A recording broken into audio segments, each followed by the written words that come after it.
Shalom, damai sejahtera Kristus tercurah bagi kita semua. Lentera Injil terpanggil menyinarkan cahaya Injil sehingga semua orang diterangi oleh sinarnya. Pada video kali ini saya akan mengajak semua pemirsa untuk mengkaji suatu isu teologis lama yang kembali muncul di permukaan dan mendapatkan panggung yang strategis sehingga menarik orang untuk berpikir sejenak dan menyikapinya. Sebelum menyaksikan video ini lebih jauh, jangan lupa saudara untuk subscribe, like, dan share sehingga channel Lentera Injil ini semakin banyak menerangi jalan jiwa-jiwa menuju kepada kebenaran Injil Kristus Yesus. Saudara yang dikasihi Tuhan, apa itu oneness? Mengapa sekarang menjadi cerita yang heboh dalam kekristenan? Dan kaum muslim pun sebagian ikut nimbrung dalam kehebohan ini, sehingga pembahasan ini menjadi sangat provokatif sekarang ini. Oneness atau oneness Pentakostalism seringkali dikaitkan dengan Sabellianisme, modalisme, monarkianisme, unitarianisme.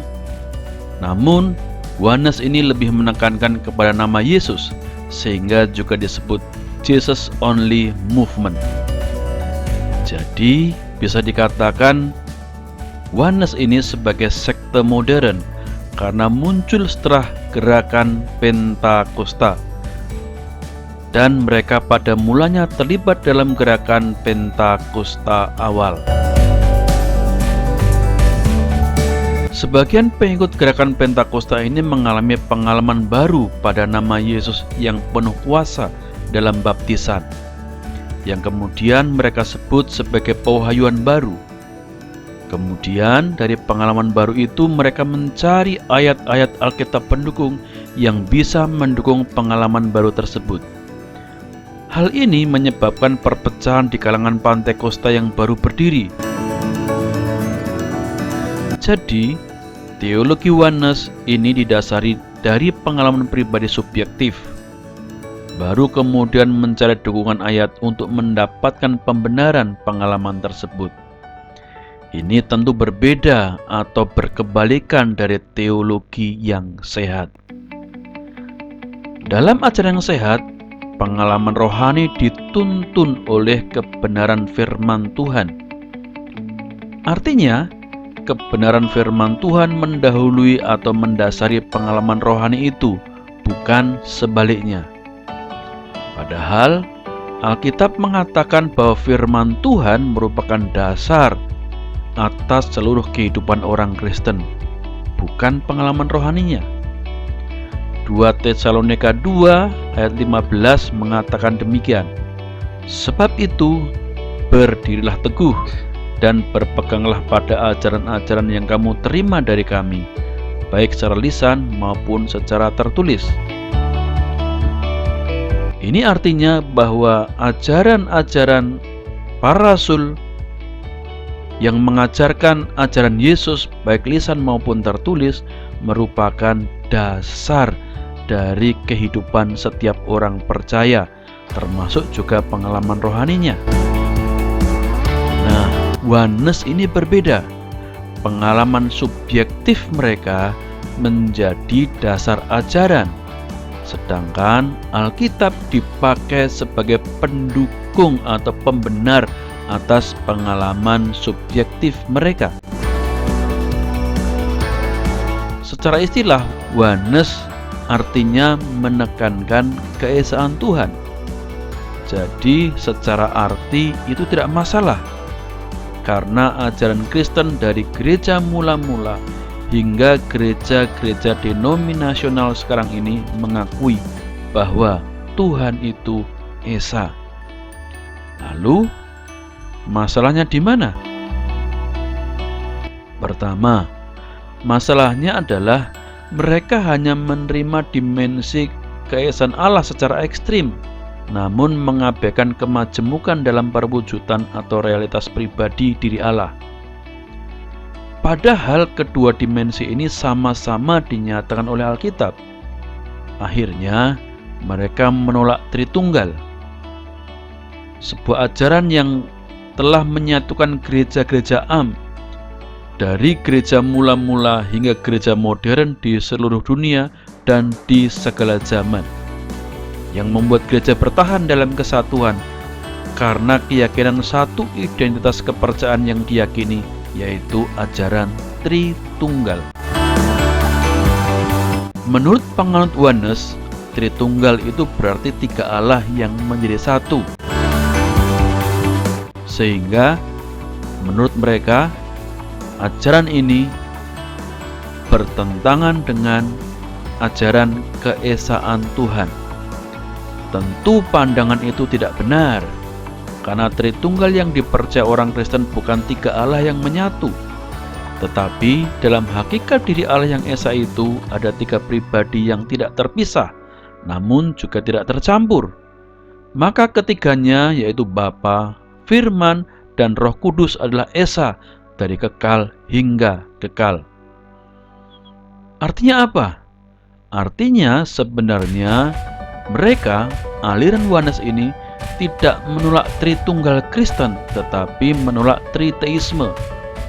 Jadi bisa dikatakan penolakan mereka itu salah alamat, atau artinya mereka sebenarnya tidak tahu apa yang mereka tolak, karena mereka tidak bisa mendefinisikan Tritunggal menurut yang dipercaya oleh gereja, tetapi Tritunggal menurut pola pikir mereka sendiri. Permasalahan kedua, konsep keesaan mereka adalah Yesus itulah Allah yang esa, sedangkan Bapa, Anak, dan Roh Kudus hanyalah manifestasi dari Yesus, Tuhan yang esa. Pribadi yang menjadi Bapa, menjadi Anak, dan menjadi Roh Kudus adalah Yesus itu sendiri. Bapa, Anak, dan Roh Kudus itu sesungguhnya satu pribadi yang sama, satu hakikat.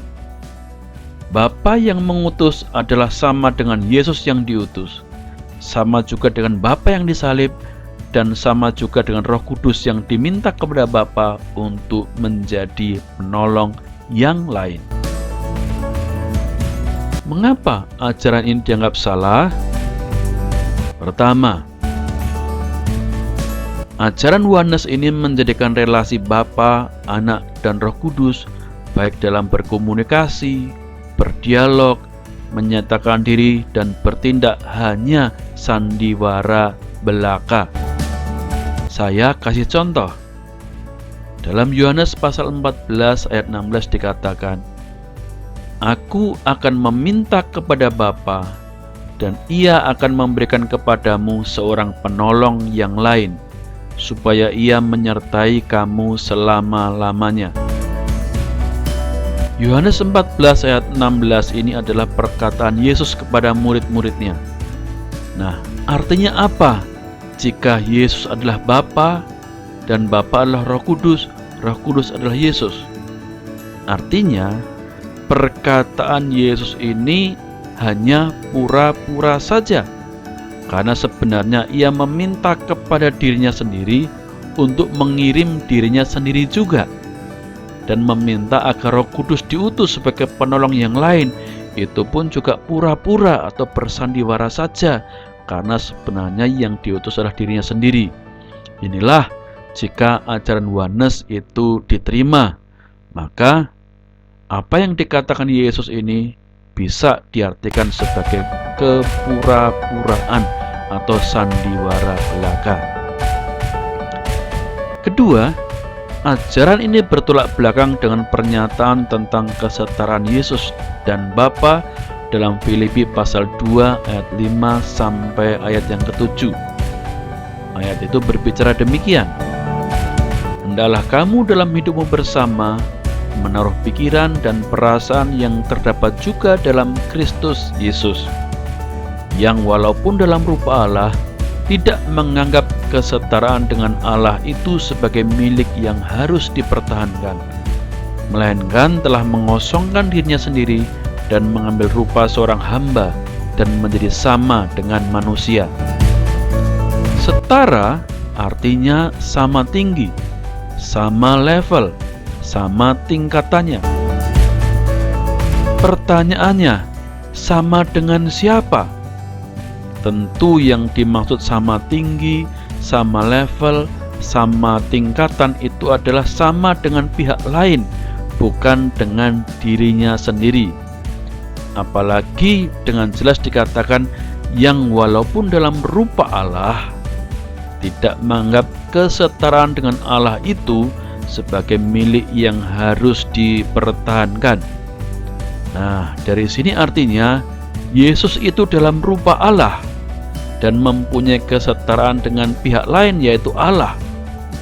Namun kesetaraannya dengan Allah itu tidak menjadi milik yang harus dipertahankan karena dia telah memilih untuk mengosongkan dirinya.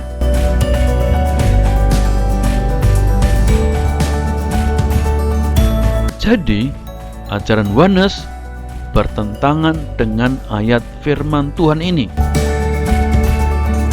Artinya, ayat ini menjadi tidak berarti sama sekali.